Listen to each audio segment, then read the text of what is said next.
আমার বাবা আমার দাদির নামে জমি কিনেছেন, সে জমির ভাগ কি আমার চাচা ফুপুরাও পাবেন? আপনার বাবা যদি আপনার দাদির নামে জমি কিনেন, সেক্ষেত্রে আপনার সে জমির ভাগ চাচা ফুপুরা পাবেন যদি আপনার চাচিকে সেটা গিফট হিসাবে আপনার বাবা দিয়ে থাকেন, আপনার দাদিকে গিফট হিসাবে দিয়ে থাকেন, এবং তার মৃত্যুর পরে সন্তানরা পাবেন স্বাভাবিকভাবে, আপনার বাবাও সেখান থেকে একটা অংশ পাবেন। আর যদি জাস্ট আপনার দাদির নামে রেখেছেন এমন হয়, তাকে গিফট দেননি, তাহলে সেক্ষেত্রে অন্যরা পাবেন না, এটা আপনার বাবার হক।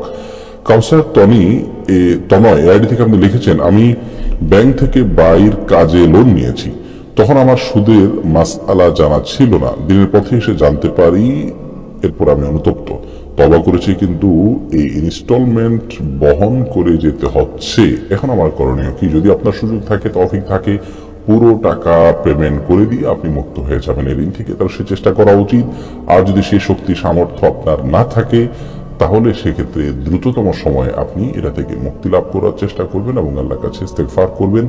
বিকল্প কোনো পথ যদি খোলা থাকে, এই লোন থেকে বেরিয়ে আসা সেই পথে আপনাকে যেতে হবে।